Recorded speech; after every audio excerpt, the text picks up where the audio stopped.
Good day, everyone. My name is Jusilan Baclayon Digor, taking a Bachelor of Secondary Education major in Mathematics, a student of Balete Institute of Technology, Butuan, and this is my grand demonstration. And my topic will be pairs of angles formed by parallel lines cut by a transversal. Okay, good morning, class. Before we start, please let all stand for a prayer. Michelle, can you please lead the prayer?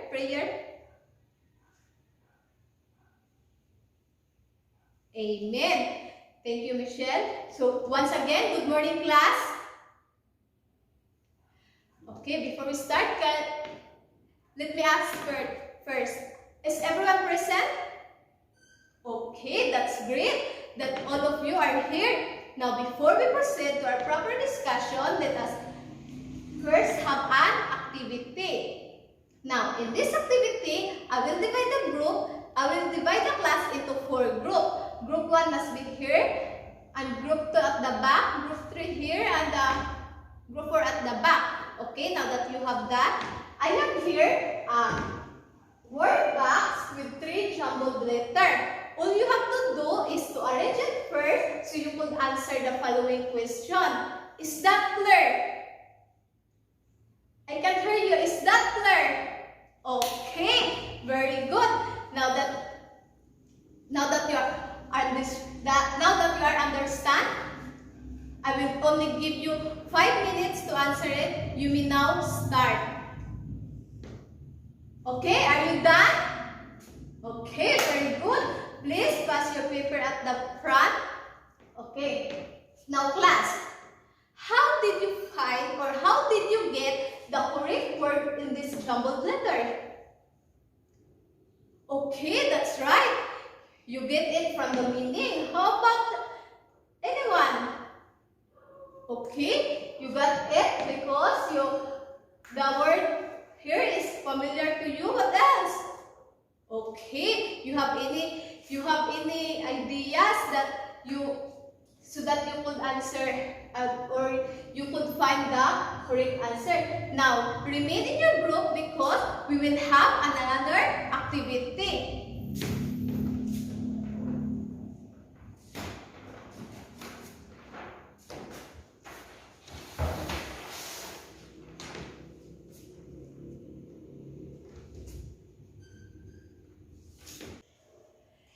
In this activity, all you have to do is to follow this following procedure so you could do the activity. The first team who would be finished first, you could say with action, clap, clap, clap, champion! Is that clear?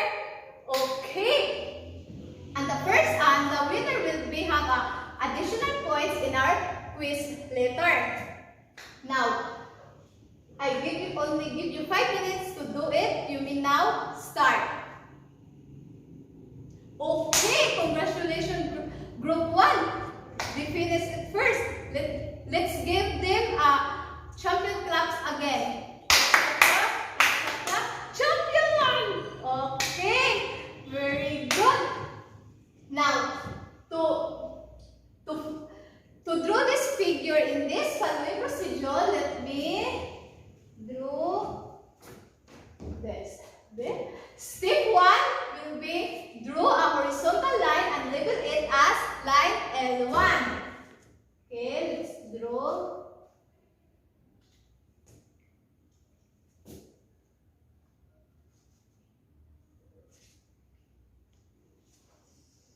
Horizontal line.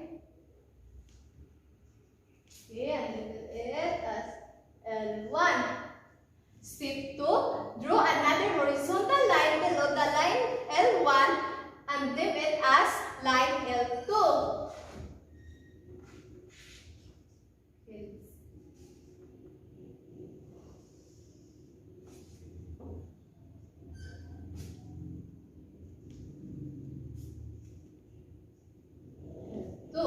And the last one, draw a diagonal line intersecting the two lines L1 and L2 and leave it as line T.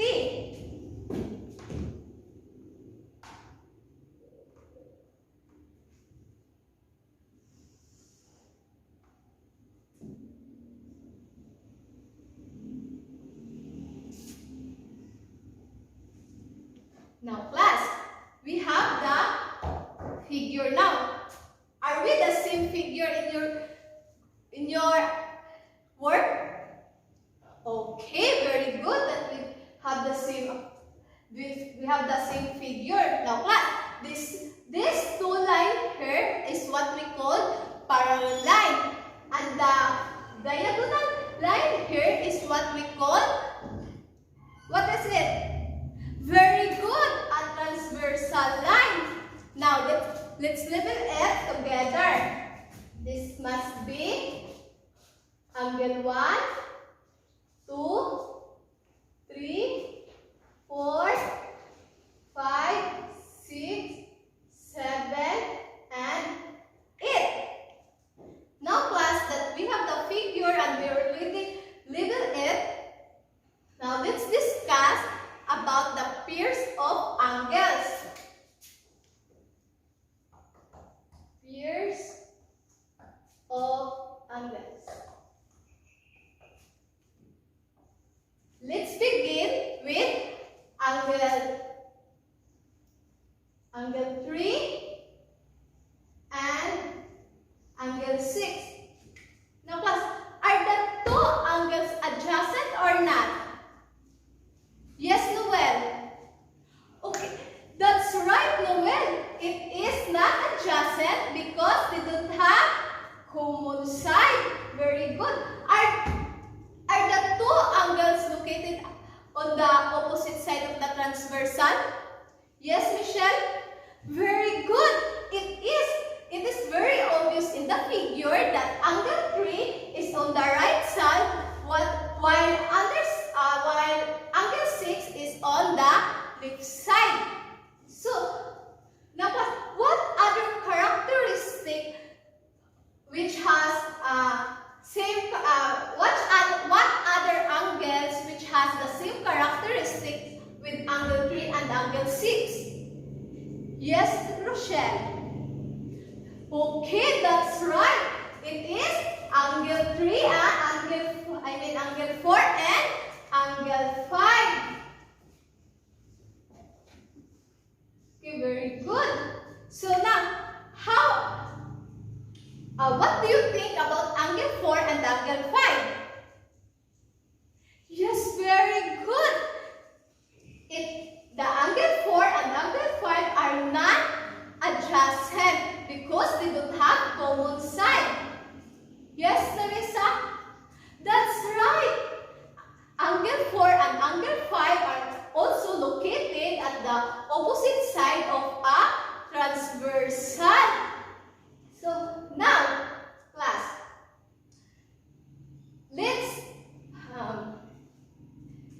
let's proceed to the pairs of angles located outside the figure.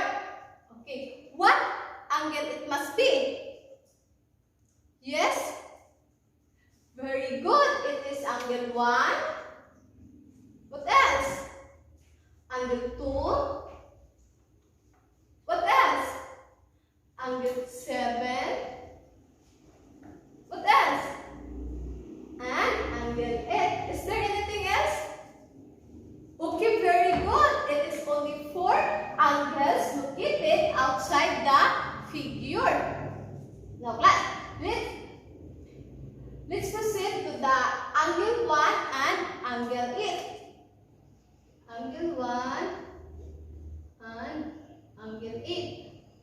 Now class, are the two angles adjacent or not? Yes, Michelle. It is not adjacent because they don't have common side. Now, are they interior or exterior? Yes, very good. It is exterior because they located outside the figure. How about angle 6 and angle 3 and angle 6 and angle 4 and angle 5? Are they interior or exterior? Yes, Rochelle? Yes, very good. It is interior angle because they located inside the figure. Okay, now what other pair of angles which has same characteristic with angle 1 and angle 8. Yes, Mary Jane? Okay, exactly. It is angle 2 and angle 7.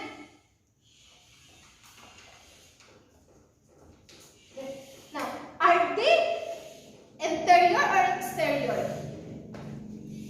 Yes, Jesse? Okay, very good. It is exterior because located outside the figure. How about their placement? Yes, very good. It is located on the opposite side of the transversal. Now, let's proceed to the another pair of angles. Okay, let's start with angle 3 and angle 7. What have you observed with these two angles? Yes, Michelle?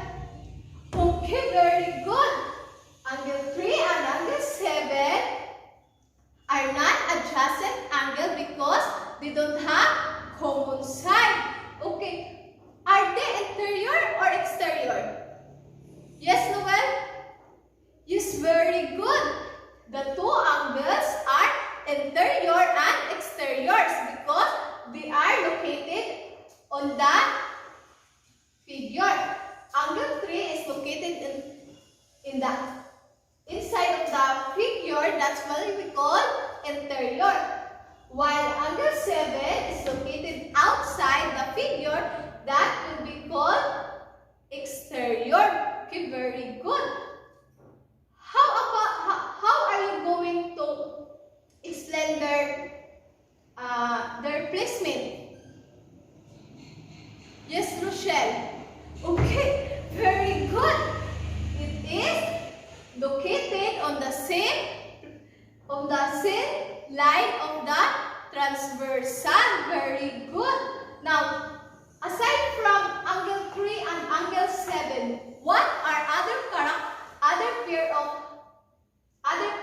angles which has same characteristic with angle 3 and angle 7? Okay, very good. It is angle 4 and 8. What else?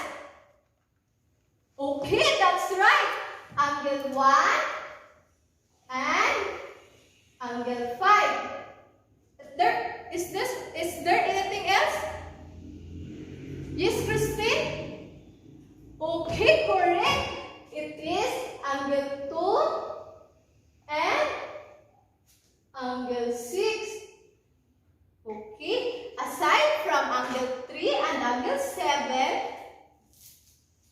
we have also the pair of angles, angle 4 and 8, 1 and 5, 2 and 6, which has same characteristic with angle 3 and angle 7. Because, yes, very good, because these angles are two non-adjacent angles which has no common side and it also located on the same plane of the transversal. Very good. Now class, we have all discussed all the pairs of angles. Now let's proceed to the definition of the pair of angles formed by parallel lines cut by a transversal.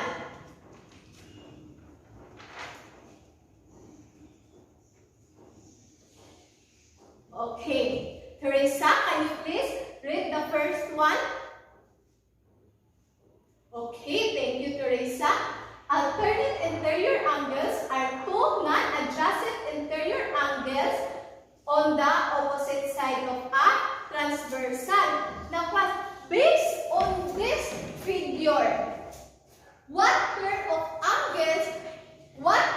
of alternate interior angles do we have? Okay, we have angle 3 and 6. What else?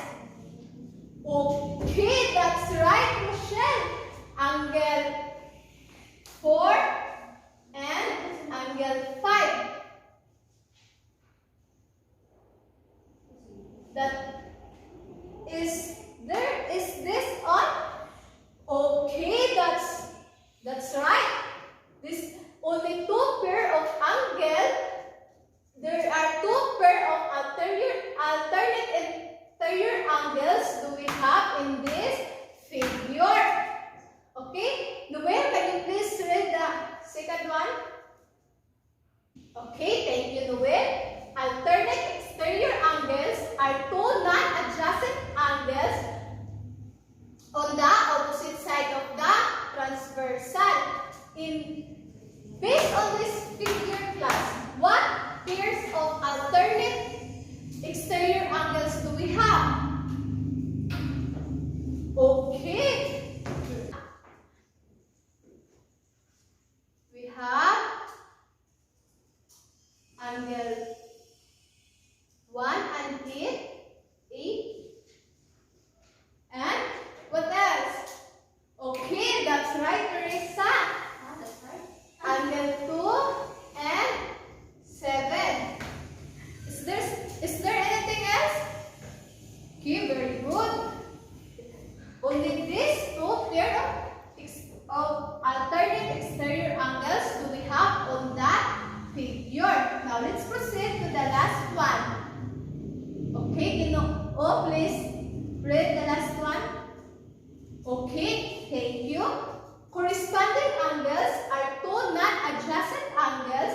Which one is interior and the other one is exterior angle on the same side of the transversal. Now, based on this figure, what pairs of corresponding angles do we have? Okay, we have angle 1 and 5. What else? Okay, angle 2 and 6. What else? Yes, angle 3 and 7. What else? Okay, very good. The last one is angle 4 and 8. These are the pairs of corresponding angles we have on that figure. Now class, in our discussion,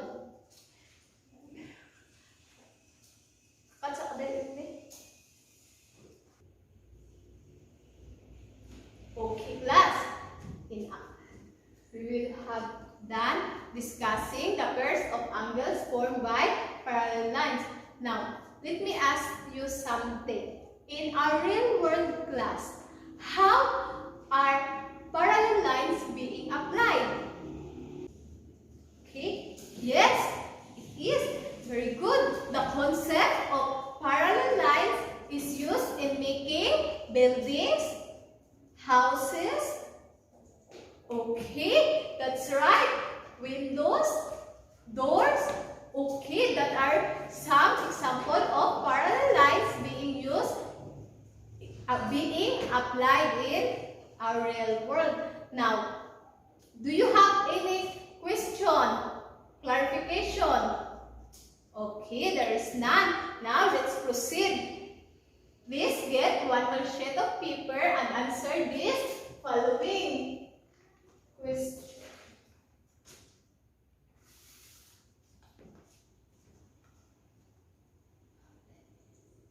Okay, you have only 5 minutes to answer it. Okay, are you done? Okay, can you please pass your paper in the front? Okay. That's all for today. I hope that you learned something in our topic for today. Now, see you tomorrow. That's all. Goodbye and God bless us.